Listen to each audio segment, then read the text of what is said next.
You guys, I love this material so much, and it's hard to just be talking at my kitchen counter here and not be in a room with all of you. I'm really feeling it right now.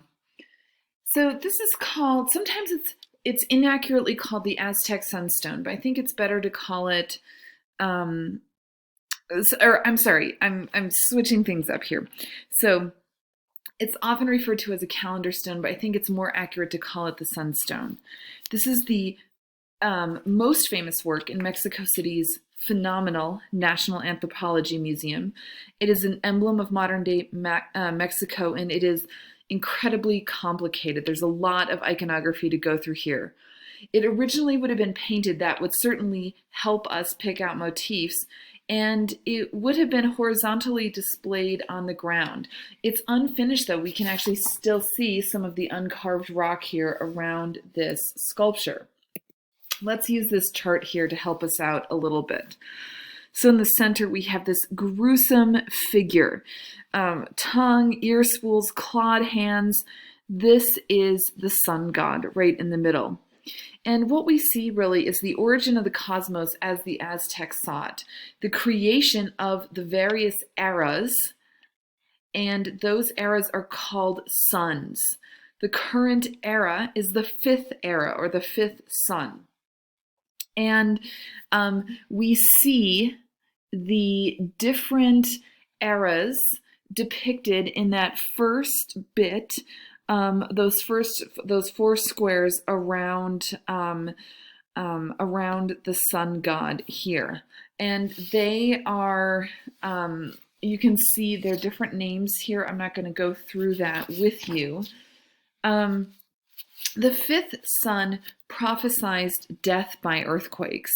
And in Mexico City, this is a constant threat. Mexico City sits on a number of active fault lines. It's surrounded by volcanoes, and the Aztec believed that this era that we are in currently was brought about by two gods who willingly sacrificed themselves. And so in order to honor their self-sacrifice, we must continue to feed them through sacrifice.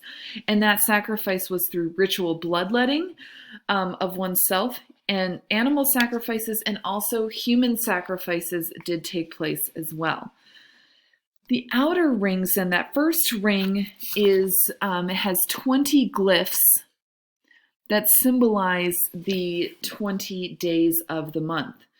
And then we also see 4 different sun rays here, here, here, and here to align with the cardinal directions. Tenochtitlan was actually aligned in the same way. Tenochtitlan had 4 quadrants, and just as the Aztec believed that the universe itself was aligned in 4 quadrants. On the very outside, we see 2 fire serpents with heads emerging from their mouths, and this is associated with the sun, and the idea here. See these 2 serpent heads open. Here's their jaw with these 2 heads emerging.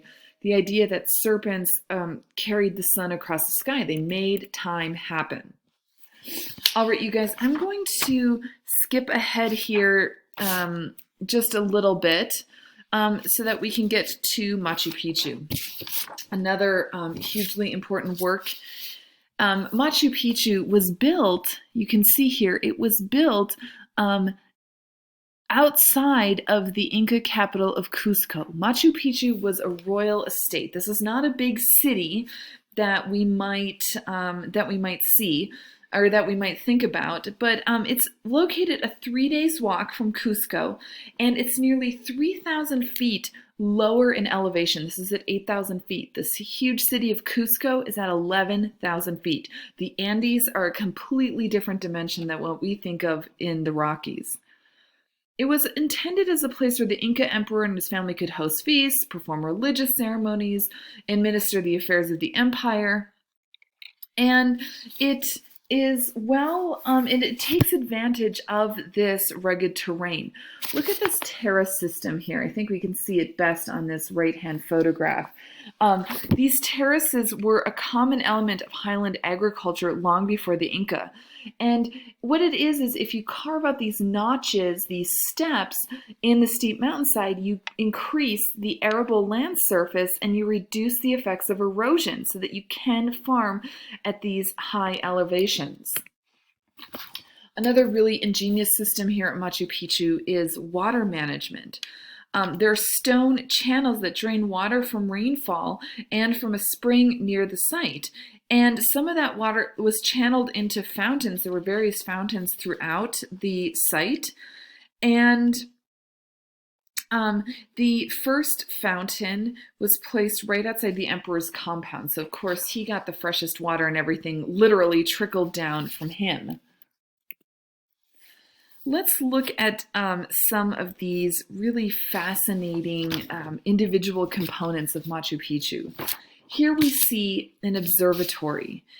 Let me explain. This is adjacent to the royal residence, and that emphasizes to us the relationship between the elites, religious ritual, and astronomical observation.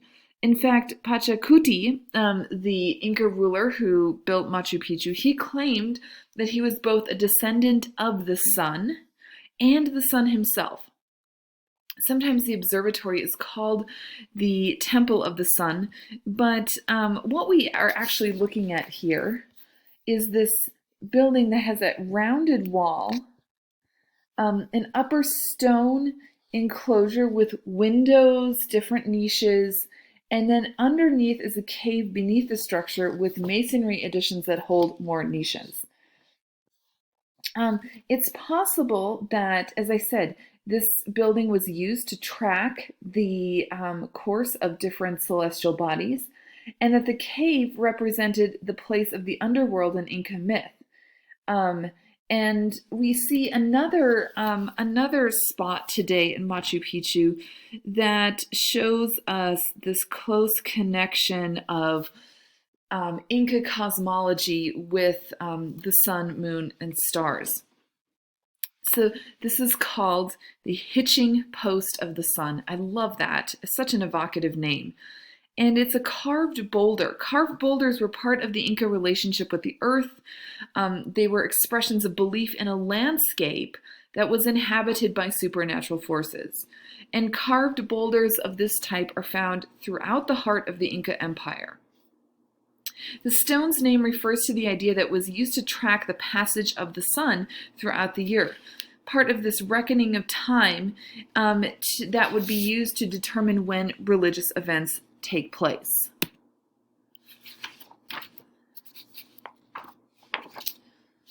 All right. Oh, you guys, time is just flying.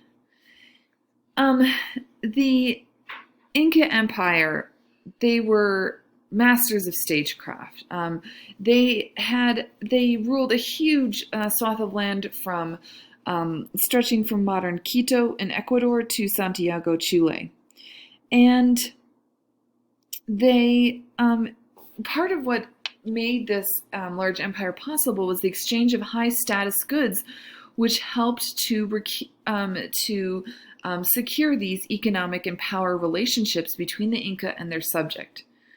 One of these high status goods would be precious materials, shells from the warm waters of Ecuador, gold from mountain mines. They also, though, exchanged textiles, and we're looking at an Inca textile here. I'm showing you here at the top a much later painting of how weaving was done in Andean cultures.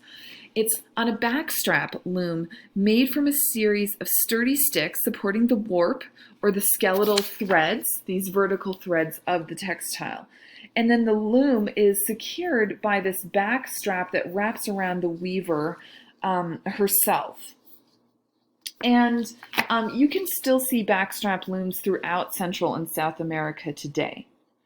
The two main fibers spun into threads for different tunics came from cotton and from camelids. So camelids are like llama, alpaca. They were domesticated, they thrived in the highlands, and alpaca fiber is exceptionally silky, but also pretty strong too. And then they were dyed using plant fibers um, to get these brilliant colors that we see here.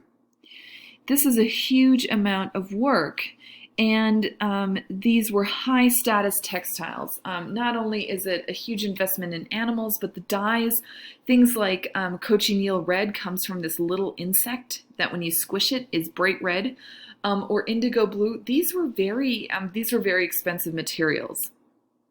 And the textiles here were often produced by this group of elite women. They were called the chosen women, who came from across the empire, and they were cloistered in buildings for the sole purpose of weaving fine cloth.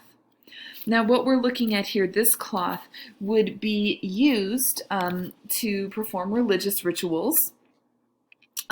It was sometimes given as royal gifts, sometimes even burned as a precious sacrifice to the sun god Inti. This tunic here is a single piece of cloth woven with a slit in the center for the head to pass through, and then it would be folded over and sewn together along the sides with a place left open for armholes. I hope that description makes sense. The name actually comes from the decoration of the tunic. And each workshop, each region would have specific designs that related to the various people, culture, social roles within the Inca Empire. All right, I think I'm going to stop here again, and then when we get back, we are going to look at, we're going to move up to North America, okay?